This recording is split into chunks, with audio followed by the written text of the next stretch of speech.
Assalamualaikum warahmatullahi wabarakatuh. Hai teman-teman, kembali lagi bersama saya Muhammad Tantowi.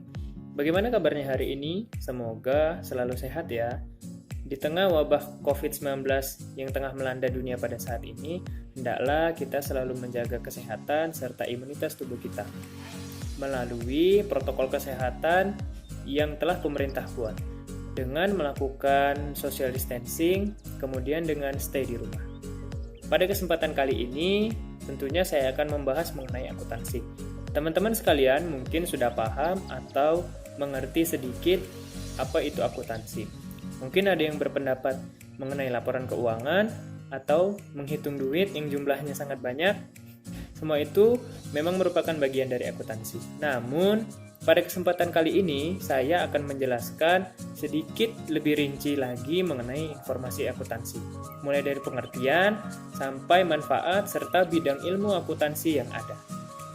Selamat menyaksikan. Hai teman, di antara kita pasti ada yang beranggapan bahwa akuntansi itu adalah soal keuangan atau laporan. Namun, tak sesederhana itu ya teman. Memang benar bahwa akuntansi mencakup keduanya. Tetapi, untuk lebih jelasnya lagi, mari kita bahas di penjelasan berikut ini. Akuntansi sendiri berasal dari bahasa Inggris, yaitu accounting, yang artinya menghitung. Tetapi, tak sesederhana menghitung yang kita kira ya.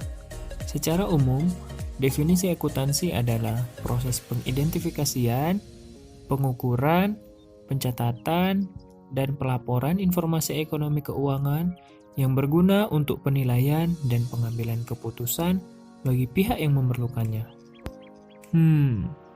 Kok jadi ribet gini ya? Jadi, lebih simpelnya gini teman. Akuntansi adalah proses pencatatan dan pelaporan informasi keuangan untuk digunakan dalam mengambil keputusan.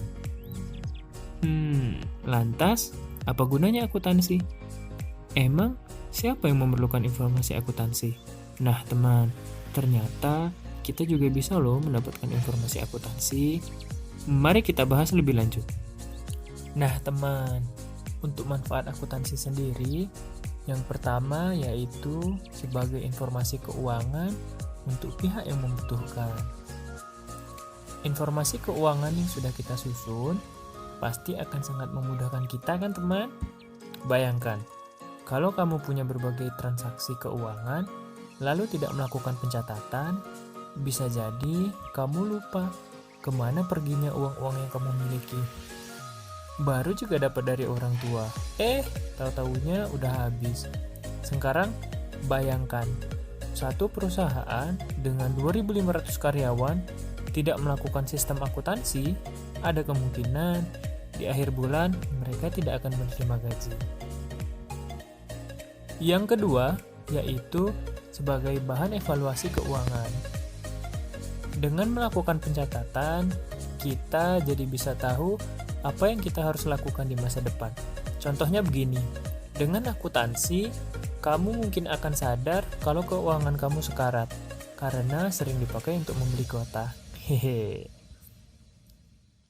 Yang ketiga, yaitu sebagai bukti keuangan yang dapat dipertanggungjawabkan.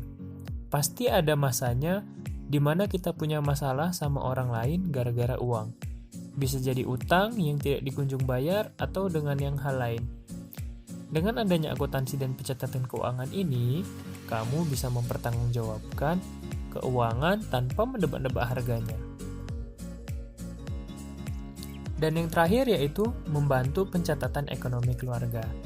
Nah teman, setelah kamu dewasa nanti, kemudian menikah, masalah keuangan merupakan masalah yang cukup diperhitungkan dalam rumah tangga. Maka dari itu, akuntansi sangat dibutuhkan dan bermanfaat. Kenapa? Jelas karena setelah membangun rumah tangga, banyak keperluan yang harus diperhitungkan. Pengeluaran ini tentunya harus diperhitungkan dengan pemasukan kita dan pasangan.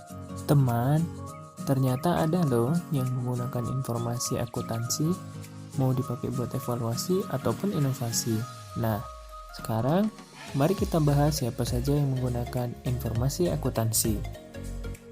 Pengguna informasi akuntansi dibagi menjadi dua pihak, Yang pertama ada pihak internal dan yang kedua ada pihak eksternal. Mari kita bahas pihak internal. Dalam perusahaan, pihak internal yang memakai informasi akuntansi adalah manajer. Manajer yang membutuhkan informasi akuntansi sendiri adalah orang yang sudah berada pada level manajemen puncak, seperti CEO atau General Manager. Memangnya, kenapa sih manajer membutuhkan informasi akuntansi? Informasi akuntansi dibutuhkan manajer sebagai panduan sebelum mengambil kebijakan. Misalnya begini, sebelum memutuskan untuk menentukan harga, maka manajer harus memastikan terlebih dahulu berapa biaya produksi yang dikeluarkan. Nah, kalau tadi di pihak internal, sekarang kita bahas pada pihak eksternal. Di pihak eksternal, yang pertama ada investor. Investor adalah orang yang memberikan investasi modal kepada perusahaan.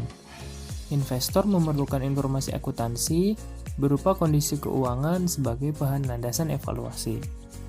Informasi ini penting karena akan menentukan keputusan investor untuk menanamkan modalnya pada perusahaan atau tidak. Yang kedua, ada karyawan. Dengan informasi keuangan yang ada, karyawan dapat mengetahui prospek karir di masa depan. Karyawan juga dapat mengetahui besaran bonus yang diterima, serta sebagai sarana evaluasi diri atas performanya. Yang ketiga yaitu ada kreditur. Kreditur merupakan pihak yang meminjamkan dana sebagai modal kepada perusahaan. Contohnya adalah bank. Bank akan mengevaluasi perusahaan melalui informasi keuangan, sehingga dapat memutuskan apakah akan memberikan pinjaman atau tidak. Yang keempat yaitu pemerintah. Dengan mengetahui informasi akuntansi, pemerintah dapat mengawasi dan memantau perusahaan dalam pembayaran pajak dan memantau perusahaan dalam pembayaran gaji pegawai serta sumbangan sosial kepada masyarakat. Nah, yang terakhir adalah masyarakat. Masyarakat perlu mengetahui informasi akuntansi suatu perusahaan untuk dapat memastikan peran perusahaan tersebut dalam melaksanakan kewajiban sosial. Nah, teman, akuntan memiliki peran besar loh untuk meningkatkan transparansi dan kualitas informasi keuangan demi terwujudnya perekonomian nasional yang sehat dan efisien. Nah, dalam menjalankan tugas profesionalnya, akuntan dituntut untuk mematuhi kode etik profesi. Kode etik akuntan Indonesia memuat 7 prinsip etika, yaitu sebagai berikut. Yang pertama ada tanggung jawab profesi. Yang kedua yaitu kepentingan publik. Yang ketiga yaitu integritas. Yang keempat yaitu objektivitas. Yang kelima kompetensi dan kehati-hatian. Yang keenam kerahasiaan. Serta yang terakhir yaitu standar teknis. Wah, gimana? Keren ya profesi akuntansi? Ternyata ada macam-macamnya. Kamu ingin menjadi akuntan yang mana? Kalau nanti menjadi akuntan, jangan lupa untuk memegang teguh pada kode etik akuntan ya. Nah, bagaimana itu tadi merupakan video penjelasan singkat mengenai akuntansi mulai dari pengertian hingga ke bidang ilmu akuntansi. Semoga penjelasan yang saya berikan kali ini memberikan manfaat dan menambah wawasan baru untuk teman-teman. Apabila teman-teman menyukai video ini, teman-teman bisa like, share, dan komen. Serta jangan lupa subscribe ya. Wassalamualaikum warahmatullahi wabarakatuh. Sampai jumpa lagi teman-teman.